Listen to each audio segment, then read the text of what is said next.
పర్సన్కి పట్టుకొని we try to get details of other people. కానీ అతనికి అదర్ మెంబర్స్ గురించి ఐడియా లేదు. కొంతమందికి ఉండవచ్చు, కొంతమంది జైల్లో కలిసి ఉన్నారు కాబట్టి one accuse is aware regarding second accuse, కానీ మిగతా ముగ్గురు గురించి అతనికి ఐడియా లేదు. ఇట్లా సిచ్యువేషన్ ఉంది. ఈ టీం సెపరేట్ పని చేస్తుంది. ఆ టీంకి వెపన్ సప్లై చేయడానికి, లేకపోతే ఒఫెన్స్ అయిన తర్వాత gold jewellery what ever they have stolen అది డిస్పోజ్ చేయడానికి సెపరేట్ టీం ఉంటాయి. ఈ కేసులో ఉన్న separate team they came at Maharashtra Telangana border. వాళ్ళకి మొత్తం కమ్యూనికేషన్ ఒక ఎన్క్రిప్టెడ్ యాప్లో జరుగుతుంది. ఏ యాప్ వాళ్ళు వాడుతున్నారు I will not reveal in this because other criminals might also use that. కానీ సెంట్రలైజ్డ్ ఒకటి హ్యాండ్లర్ ఉంటారు హూ వర్క్స్ విత్ సుబోధ్ సింగ్లో జైల్లో కలిసి ఉంటారు, లేకపోతే సమ్ కమ్యూనికేషన్ ఉంటాయి. అక్కడ ప్లానింగ్ అయిన తర్వాత ఆ హ్యాండ్లర్ వీళ్ళకి ఆల్ టీమ్ మెంబర్స్కి ఆ యాప్లో మెసేజ్ చేస్తారు. ఎక్కడ కలవాలి, ఎక్కడ వెళ్ళాలి, ఎక్కడ రెక్కీ చేయాలి. రెక్కీ అయిన తర్వాత ఫీడ్బ్యాక్ ఇస్తారు. ఆ తర్వాత ఈ షాప్ టార్గెట్ చేయాలి, టార్గెట్ అయిన తర్వాత ఎక్కడ నుంచి వెళ్ళిపోవాలి, మీకు మీ ఆఫెన్స్ అయిన గోల్డ్ జ్యువెలరీ కూడా ఏ టీం ఎక్కడ వస్తారు అట్లా ల్యాట్లో కూడా అక్కడే షేర్ చేస్తారు. సో ఒక హ్యాండ్లర్ ఉన్నారు, ఆ హ్యాండ్లర్ నుంచి మొత్తం ఇన్ఫర్మేషన్ డిఫరెంట్ టీమ్స్కి పోతుంది. ముఖ్యంగా చూస్తే హీ మెయింటైన్స్ 3 టీమ్స్. ఒకటి execution team who comes and commits offence. ఆ తర్వాత ఒకటి రిసీవర్ పార్టీ ఉంటాయి who receives the stolen jewellery, receives the weapon used and also supplies the weapon to be used in the offence. ఆ తర్వాత ఒకటి disposal party ఉంటాయి. పాత కేసెస్లో ఇంతకుముందు అదర్ స్టేట్ పోలీస్ వాళ్ళు చేసిన ఇన్వెస్టిగేషన్లో ఇట్ హెస్ బిన్ సీన్ ఒక థర్డ్ పార్టీ కూడా ఉంటాయి, డిస్పోజల్ పార్టీ. ఈ సెకండ్ పార్టీ మొత్తం గోల్డ్ జ్యువెలరీ తీసుకుని ఆ థర్డ్ పార్టీకి హ్యాండ్ ఓవర్ చేసి mostly this gold jewellery is melted and ఆ నేపాల్ రూట్ వైపు నేపాల్ పంపించి అక్కడ అమ్మేస్తారు. సో ఇట్లా వాళ్ళకి మోడస్ ఆపరెండి ఉంటాయి. దీనికి సపోర్ట్ చేయడానికి ఇంకా మల్టిపల్ టీమ్స్ ఉంటాయి.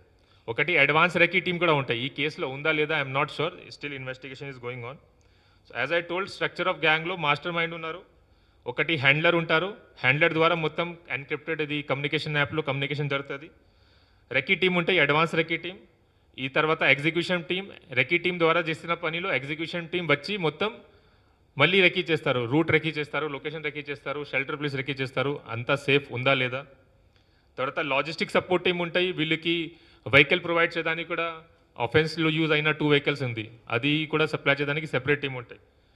ఆర్మ్స్ సప్లై చేయడానికి, రిసీవ్ చేయడానికి, గోల్డ్ జ్యువెలరీ రిసీవ్ చేయడానికి separate team and disposal team ఒకటి. So these are the teams they follow. It's a very highly sophisticated operation of gang, and our team has, I will say our team has worked very hard.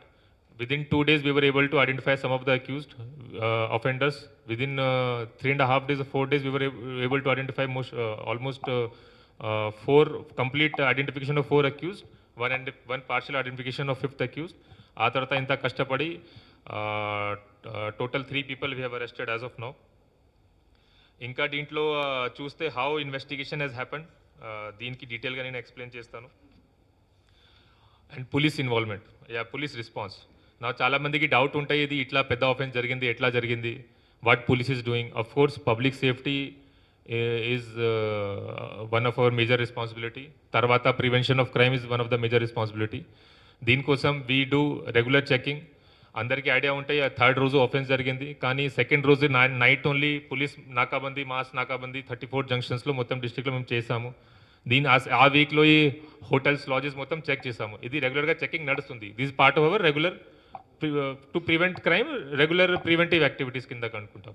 కానీ still despite efforts of police ఈ type of offence జరగవచ్చు. It's unfortunate. And offence అయిన తర్వాత still our responsibility is quick response. ఆ తర్వాత crime detect చేయాలి, అఫెండర్స్కి పట్టుకోవాలి. నా దీంట్లో టైమింగ్స్ చూస్తే as I explained 11 o'clock to 11 వరకు ఆఫెన్స్ జరిగింది. మనకి first police team 11:17 after 6 minutes 11:17 మన ఫస్ట్ టీమ్ పోలీస్ రీచ్ అయింది.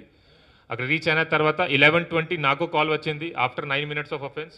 నాకు కాల్ వచ్చిన తర్వాత అంత పెద్ద ఆఫెన్స్ జరిగింది, I verified, then alerted all neighbouring districts. అక్కడ ఆర్మ్డ్ చెక్ పోస్ట్, ఇది చెకింగ్, వెహికల్ చెకింగ్ పెట్టాము. మొత్తం అది సీనియర్ ఆఫీసర్స్కి అలర్ట్ చేసి, డీజీ కంట్రోల్కి అలర్ట్ చేసి మొత్తం స్టేట్లో హై అలర్ట్ చేసాము. దీనికోసం అది we have taken almost 10 to 15 minutes in alerting all the people. ఆ తర్వాత వెంటనే ఇన్వెస్టిగేషన్ స్టార్ట్ అయింది. Clues team along with forensic science vehicle it was cent. అక్కడ ఉన్న ఫింగర్ ప్రింట్స్, అక్కడ ఉన్న మనకి దొరికిన కార్ట్రిజెస్, అది బ్లడ్ శాంపుల్, ఇంకా CCTV footage and other evidence were collected. ఆ సీసీటీవీ ఫుటేజ్ చూసి అక్యూజ్ ఫోటో తీసుకొని we prepared a poster and announced the reward. ఆ తర్వాత చాలా సర్క్యులేట్ కూడా చేసాము. ఒక్కొక్క ఎవిడెన్స్కి ఎట్లా some of the evidence I can reveal, ఎట్లా మేము హార్డ్ వర్క్ చేస్తాము దీనికి ఎక్స్ప్లెయిన్ చేస్తాము. ఇమీడియట్గా ఇది అయిపోయిన తర్వాత multiple teams were form. As I remember more then 20 teams form చేసి ఉంటాయి. దీంట్లో ముఖ్యంగా main team was working on exit tracing. వాళ్ళు ఎట్లా ఎస్కేప్ అయ్యారో దీనికి ట్రేస్ చేయడానికి. Now at that time it was surprising for us. ఎందుకు అంటే they look like outsiders, కానీ ఇంటర్నల్ రోడ్స్ వాడుతున్నారు. జనరల్గా లోకల్ ఉంటే వాళ్ళకి ఇంటర్నల్ రోడ్ గురించి ఐడియా ఉంటే ఎట్లా వాడతారు, కానీ ఇట్లా ముందు ఎక్కిచ్చేసి ఉండవచ్చు, ఇట్లా మనకి అప్పుడు అర్థమైంది. కానీ ఇంటర్నల్ రోడ్ వాడారు కాబట్టి అక్కడ సీసీటీవీ కెమెరాస్ తక్కువ ఉంటాయి. So more than 7 or 8 teams were working under leadership of ACP Karimnagar rural to trace this escape route. మొత్తం ట్రేస్ అయిన తర్వాత మాకు 2 days పడింది. ఇక్కడ నుంచి 80 kilometers 85 kilometers ట్రేస్ అయిన తర్వాత ధర్మపురి వరకు మనకి ఎవిడెన్స్ వచ్చింది. మధ్యలో అక్యూజ్ వాడిన ఒక క్యాప్ కూడా దొరికింది, black cap, which can be seen in the CCTV footage. అక్కడ దారిలో ఒక డర్ట్ రోడ్ దొరికింది. అక్యూజ్ ద్వారా వాడిన ఒక ఫోన్ కూడా దొరికింది. సో ఎట్లా దొరికింది అండ్ దీంట్లో ఎట్లా హెల్ప్ అయింది మనకి ఎక్స్ప్లెయిన్ చేస్తాము. ధర్మపురిలో మొత్తం మేము లాడ్జ్ చెకింగ్ చేయించాము.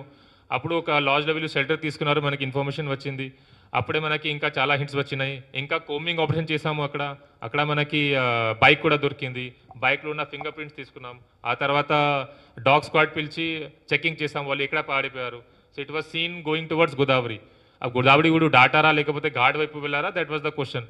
కానీ ఇప్పుడు అర్థమైంది they cross the Godavari on walk. ఆ తర్వాత ఈ టీం కాకుండా ఎంట్రీ టీం వాళ్ళు ఎట్లా వచ్చారు, మన కరీంనగర్లో స్మార్ట్ సీసీటీవీ కెమెరాస్ ఉన్నాయి. దీంట్లో వాళ్ళు ఫస్ట్ రోజు ఇక్కడ వచ్చి రెక్కి చేసుకున్నారు, అది చూసుకున్నాము. మళ్ళీ బ్యాక్ చూసి వాళ్ళు ఎక్కడ నుంచి వచ్చారు. సో బ్యాక్ చూసి మనకి ఏమర్థమైందంటే పెద్దపల్లి లాడ్జ్ నుంచి వచ్చారు. పెద్దపల్లి లాడ్జ్ వాళ్ళకి పట్టుకున్నాము, అక్కడ నుంచి డీటెయిల్స్ తీసుకున్నాము. ఆ తర్వాత వీళ్ళకి బైక్ ఎట్లా వచ్చింది, పెద్దపల్లి బస్ పార్కింగ్ ఏరియాలో 2 April నుంచి అక్కడ బైక్ 1 month ముందే బైక్ పార్క్ చేసి ఉన్నారు. సో దాట్ మనకి అప్పుడు CCTV will not be there అంతా ప్లాన్ చేస్తున్నారు. 1 month 2 month బ్యాక్ ముందే వచ్చి అక్కడ బైక్ పార్క్ చేస్తున్నారు. సో ఎంత ప్లానింగ్ ఉంది వీళ్ళకి. మొత్తం ఇది మేము తెలుసుకున్నాం. అక్కడ వీళ్ళు వాడిన ఫేక్ ఆధార్ కార్డ్, ఇక్కడ వీరు వెళ్ళారు మొత్తం వెరిఫై చేసాము. అక్కడ విట్నెసెస్కి ఐడెంటిఫై చేసాము. ఇన్ఫార్మర్స్ పెట్టి, హ్యూమన్ ఇంటెలిజెన్స్ పెట్టి we collected lot of information. సెపరేట్గా ముఖ్యంగా ఇక్కడ టెక్నికల్ టీం పెట్టాము అండర్ ఏసీపీ సిసిఆర్బి. ఆ టెక్నికల్ టీంలో మొత్తం కాల్ రికార్డింగ్, మన దగ్గర ఉన్న టెక్నికల్ టూల్స్ చాలా ఉన్నాయి, ఐ విల్ నాట్ రివీల్. అది యూజ్ చేసుకొని ఐడెంటిఫికేషన్ ఆఫ్ అక్యూజ్డ్ గురించి చాలా హార్డ్ వర్క్ చేసాము. అప్పుడు within 2 days we were able to at least identify. ఇమీడియట్గా ఇక్కడ నుంచి మల్టిపల్ స్టేట్స్లో టీం పంపించాము. అండ్ దే టీమ్ అక్కడ 7 days 10 days నుంచి అక్కడ ఉండి చాలా హార్డ్ వర్క్ చేసి అక్యూజ్కి ఐడెంటిఫై చేయడం. ఆ తర్వాత డిఫరెంట్ జైల్లో విజిట్ చేసి వీళ్ళ మీద ఎన్ని కేసెస్ ఉన్నాయి, వీళ్ళు అకంప్లిసెస్ ఎవరు ఉన్నారు, ఆ జైల్లో ఉన్న ఆఫెండర్స్కి అన్ని ఫోటో చూపించాము. ఆ తర్వాత మనకి డీటెయిల్ వచ్చిన తర్వాత in coordination with state police అక్కడ స్పెషల్ ఆపరేషన్ చేయడం జరిగింది. ఎందుకంటే వీళ్ళు డేంజరస్ క్రిమినల్. అండ్ రీసెంట్గా 3 months బ్యాక్ ఓన్లీ అక్కడ